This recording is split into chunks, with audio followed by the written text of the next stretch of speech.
What?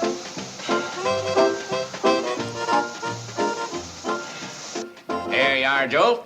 Just like Kate would have picked if she'd been here to buy it herself. Sam, I just told you while Kate's in Groverdale visiting her sick Aunt Winifred, I'm doing the buying and the deciding. I'll take that one. Well, Joe, those are identical to the one I just gave you. That one. Okay, Joe.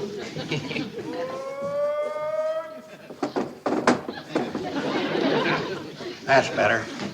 This one's in good shape. Hey, you old fox, you really got the best one out of me that time, didn't you? Well, how much you want for this little beauty, Sam, old boy? $1.25. $1.25 for a washboard? Why, for that money, it ought to have a motor on it. You about ready to go, Joe? I'll be along in a minute, Floyd, soon as we straighten out a little price problem. Well, hurry it up. The cannonball's ready to pull out. Make you an offer, 50 cents. Why didn't you ask me the price sooner, Joe? You know you get much more fun out of the haggling than you do out of the buying. Now, you know that ain't true, Sam. Well? Well, what? Ain't you gonna make me a counter offer? Okay, Joe. How's about $1.20? 6 bits, not a nickel more. Nothing doing. Try $1 even. Okay, $1 even it is. Nothing doing. My top price is 90 cents.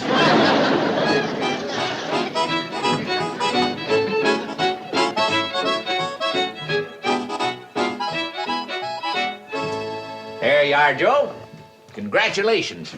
What's this? That's Drucker's special secret prize of the day. You just won it. You're now officially Hooterville's #1 haggler. Oh, now that's a lot of nonsense, Sam. Let's get back to business. I just made you an offer of 90 cents. What do you say? I say, if you work at it a little bit, you could be the #1 haggler in the whole county. 90 cents. Sold. Let's have the money. Charge it. Charge Let's it. mark it under protest. What do you got here, Sam? Men's hats. They're on special. We can get together on price. I might buy one. Come on, Joe. What's holding you up? I'll be along soon to finish my business, Floyd. You better finish it pretty soon. It's one thing for us to be an hour and a half late, but you're pushing it pretty close to 2 hours. Oh, what's the difference? Nothing.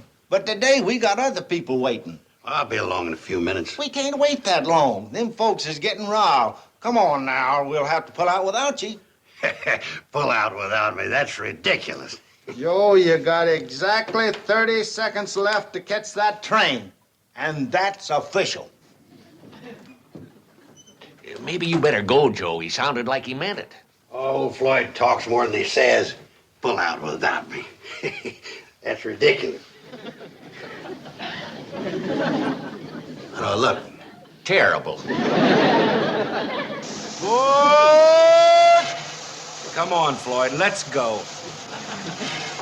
What do you say, Sam? How much you want for this one?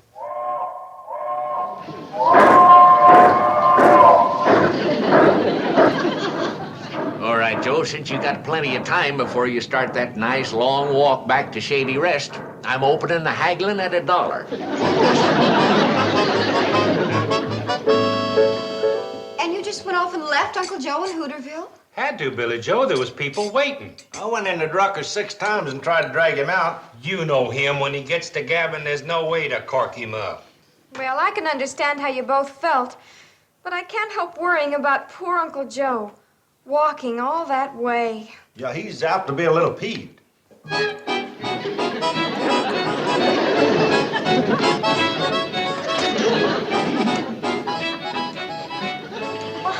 Joe, I see you got the washboard. Charlie and Floyd were telling us about how you didn't quite catch the cannonball. Charlie and Floyd who? Now, Uncle Joe, that's no way to talk about old friends. Well, if you're referring to those 2 impatient operators of that rusty pile of junk laughingly called the Hooterville Cannonball, I ain't interested. Joe, you know the whole thing was your own fault. I'll give you fair warning. Girls, it seems to me I hear voices in this room. Would you mind telling them that from now on, anytime they're broadcasting, I won't be tuning in? And while you're about it, girls, would you tell old Uncle Sorehead that before we'd talk to him, we'd sooner talk to a hollow log? Girls, would you mind telling them that the thing you usually find at the end of a hollow log is a skunk?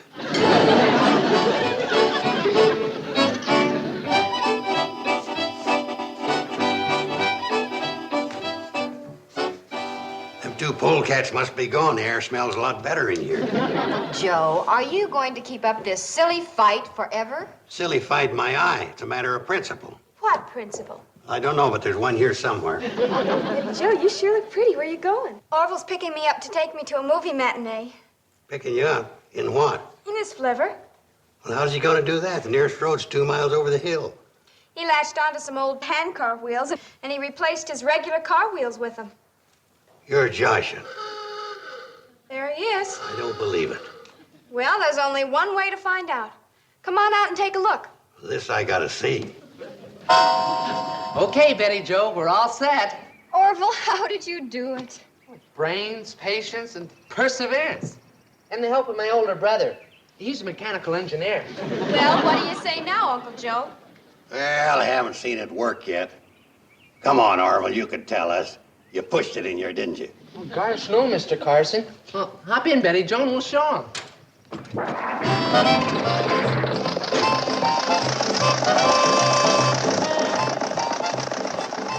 Well, Uncle Joe? Like I always said, that boy's got a lot of talent. When did you ever say that? Starting right now. He's got more talent than he realizes. In fact, he's just become a partner in a new railroad. I'm a little afraid to ask, but what are you talking about? What I'm talking about is that the Hooterville Cannonball is about to have a little competition from the Hooterville Flivverball.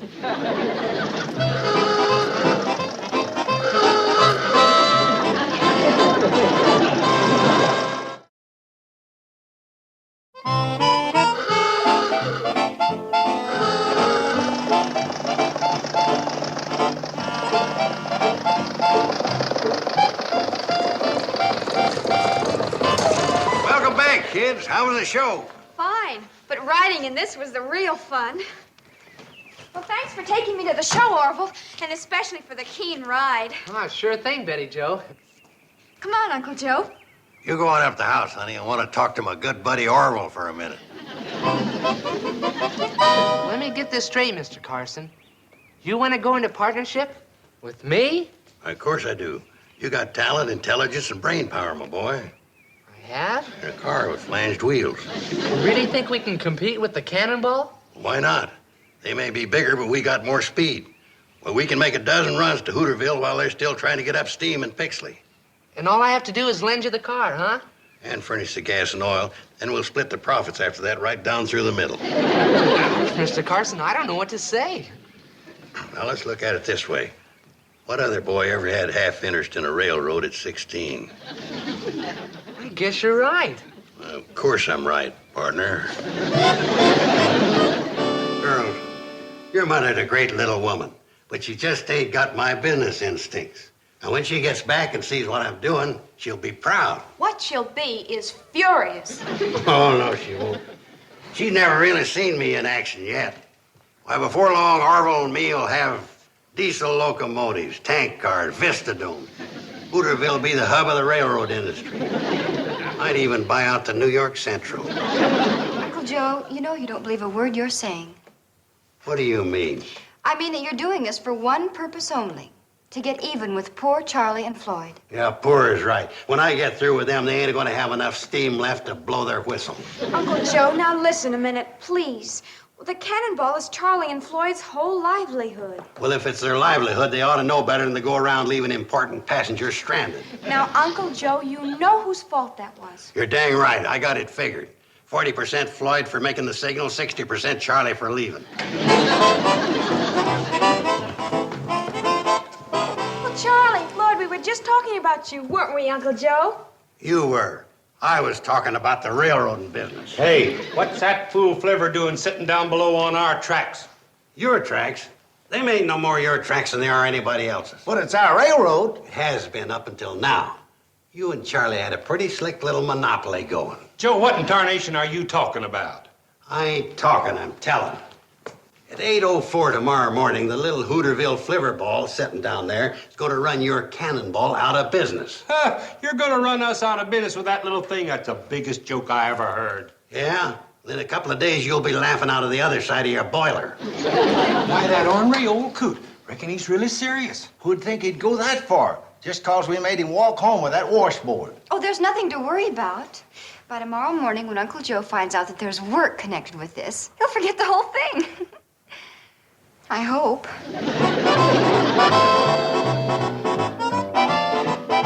Step right up, folks. Ride the Hooterville Flivverball, a new adventure in railroad travel. Remember our slogan, fresh air, low fare. Did you ever see anything as ridiculous in your life?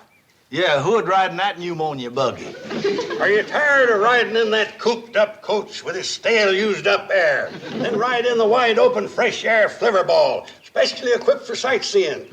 How do you do, sir? I can see that you're an experienced, discriminating traveler. Just step aboard. We'll be pulling out as soon as we're sure we're not leaving anybody behind. He sure grabs hold of a grudge real strong, don't he? He's got an elephant's memory and a mule's nature. Just step aboard, madam. On the Flivverball, both you and your chicken are welcome.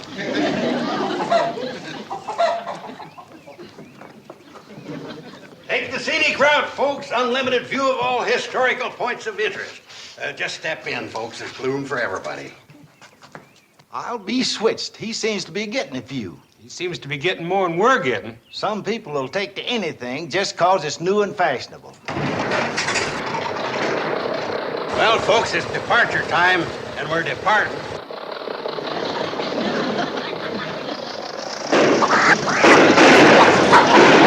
I'll say one thing for his train, it's got pickup.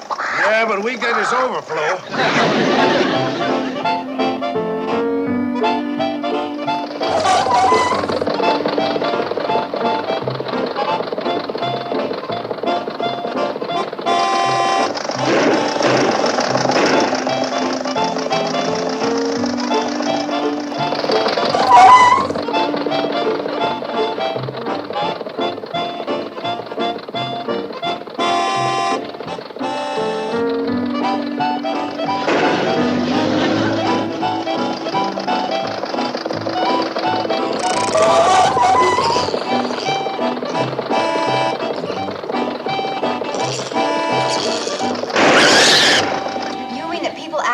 Money to ride that thing? Joe was cranking that money changer like somebody'd wound him up at the elbow. Well, where's Uncle Joe now? He hasn't missed dinner in over 15 years. It's getting pretty late. What time is it? It's 8 o'clock. Maybe he's picking up the late revelers at Pixley. $7.37. And that's just for the first day. After I convert to diesel and get longer benches, I'll have all of Hooterville at my feet. Uncle Joe, you don't really mean that you're going to continue running that Flivverball like this day after day. Why not? I'll tell you why not. You keep this up and Floyd and me will be out in the cold. And when you're out in the cold, it's pretty cold. You big cartels are all alike. You talk about the glories of competition, but the minute somebody opens up beside you, you start to cry. Gentlemen, please. Now, don't you think it's time you apologize to each other and made up? We'll apologize if he'll apologize first for trying to run us out of business. I ain't apologizing until you two admit it was a low-down trick to leave me stranded at Drucker's store. Now, if you young ladies will excuse me, I'll get to bed and get ready for another busy day. Uncle Joe, aren't you going to have any dinner? Well, I have a sandwich and a glass of milk in my room while I go over my accounts. We better get home and get to bed, too. We got to get out early to try to keep up. Bye, girls. Bye, Charlie. Good night, Girls, thanks for the dinner.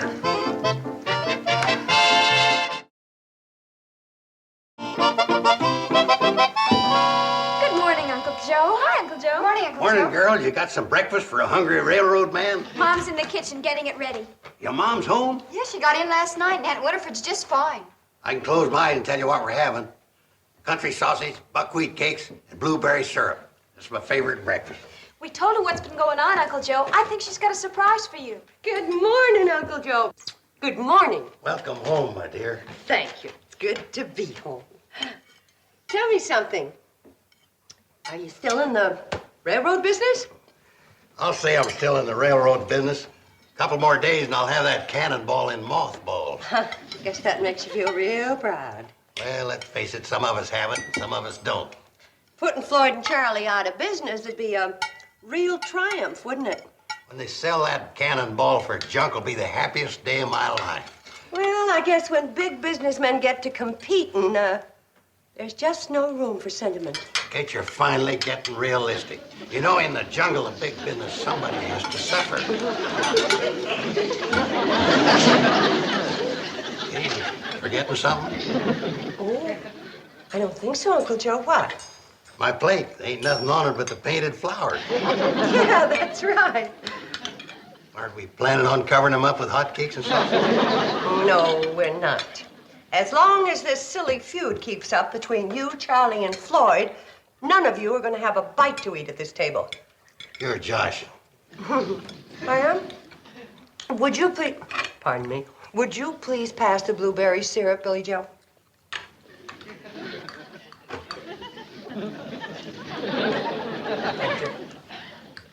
Fish with Billie Jo, I think I'm having a bad dream. Oh, no, it's no dream, Uncle Joe. But now that you're a successful railroad man, you can eat in town at the Pixley Diner. Kate, you know I'm a forgiving man. I'm going to give you one more chance to change your mind. Do I get some hotcakes and sausage or don't I? You don't. Pass it, buddy. That does it. Girls, you've got the doggonest, stubbornest mother that ever was. Where are you going, Uncle Joe? Where do you think I'm going? I'm going to run that Flivverball until I die at the throttle of malnutrition. Do we smell sausage and buckwheat cakes? Yeah, and that's all you're going to get's a smell. That woman's turning real difficult. What's the matter with old Grumpy? Uncle Joe's always grumpy when he hasn't eaten breakfast. And he sure hasn't had any this morning. How come? Has he got dyspepsy? No. Uncle Joe just has a bad case of the stubborns. And Mom told him he wasn't going to get a bite of food until he stopped this nonsense with the Flivverball. It's a good thing you're back, Kate. Yeah, smart thinking, Kate. That'll bring him back to his senses. If he's got any. That's the only way to treat a stubborn old fool like him. That's what I thought. I knew you boys would be ready to apologize and make up. Us apologize? To that old railroad pirate? Never in a million years. Well, that just ended breakfast. And you're not going to feed us either? Not as long as you three keep feuding. Well, Floyd, reckon we might as well get going. I guess we might as well. So long, Kate. So long, boys. Mom, don't you think you were a little hard on Charlie and Floyd? And Uncle Joe, too. Well, you practically took the sausages right out of their mouths. You girls remember when you were little kids and you used to have those stubborn spats with each other? Well, sure, Mom. But what you don't remember is how I got you over them. How did you? I used to get you so mad at me that you forgot about being mad at each other. Oh, I see. What you're doing is starving Uncle Joe, Charlie, and Floyd into getting mad at you. And going back to being good friends again. Now, let's clear the table. Mom, there's something I don't understand. What's that, Ben? Well, when we were kids, and you got us over being mad at each other by getting us mad at you, well, how did you get us to stop being mad at you? Honey, that was always the real tricky part.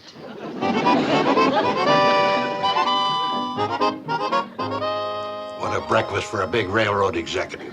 Joe, those bananas are a little green, and if you keep on eating them, you're going to get a little green, too. Well, a man's got to eat something to hold body and soul together. Well, I don't know about your soul, but you could afford to lose about 40 pounds of body. If Kate don't come to her senses, I'll be known as a Hooterville skeleton. Somebody ought to come to their senses, but it ain't Kate. Why don't you give that fool Flivver back to Orville and let Charlie and Floyd run the railroad? Ha! Them two nincompoops couldn't run an electric train on a living room rug. I better get going. I've got to beat him through the switch to Pixley. Well, now, just a minute, Joe. Them bananas cost a nickel apiece. Sam, how can you talk about the price of bananas in the middle of a railroad war?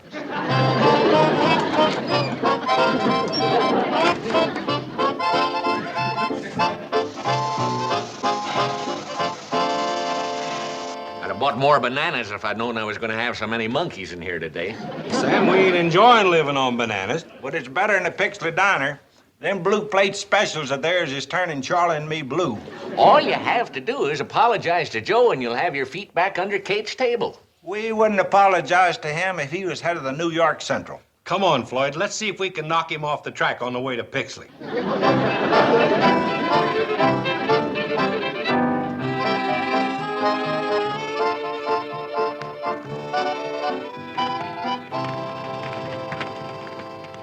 knew this old army mess kit would come in handy someday.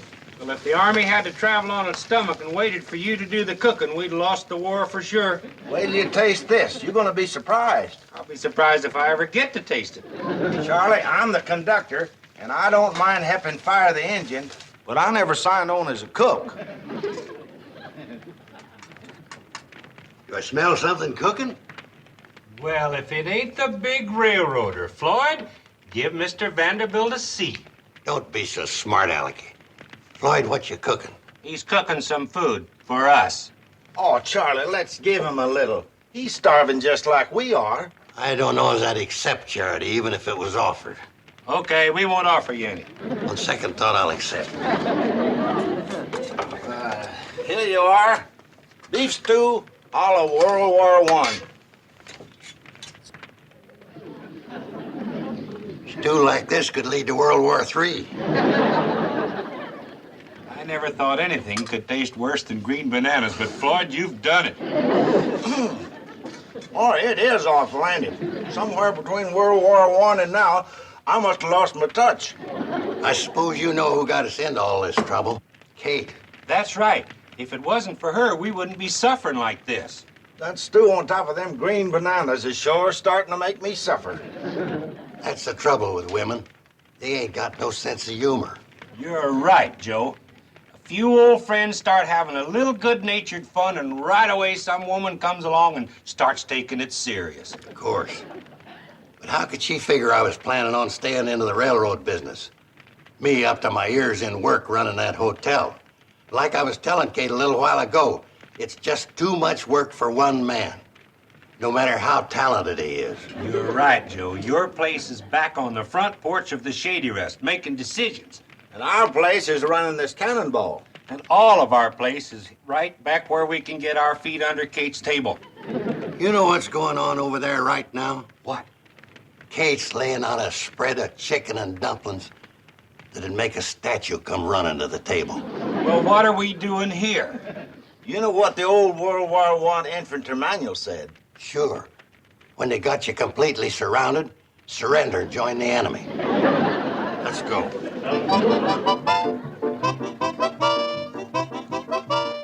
Hi, Kate. Just happened to be in the neighborhood and thought we'd drop in. Just thought we'd come in and say hi. Am I to assume that the railroad trouble is over? What railroad trouble? Kate, hadn't you heard? Uncle Joe's back in the hotel business. Well, I'm sure glad to hear that. We can't get along without you, Uncle Joe. Hear that, boys? Women are helpless without us. Why don't the three of you join us for supper? Oh, I don't know. We just had quite a meal. Quite a meal is right. Oh, well, suit yourselves. I have to call another guest, so please excuse me. Mr. Anderson! Supper's ready. Who's that?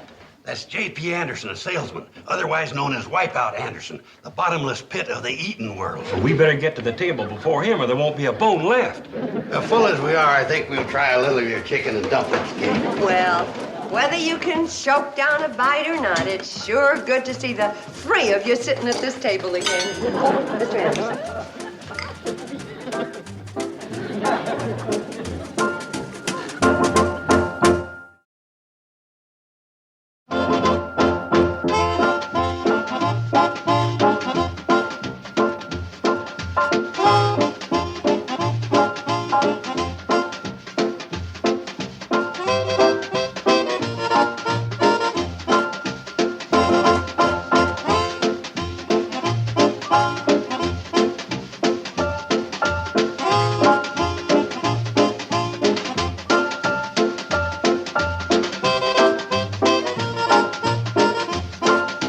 Petticoat Junction.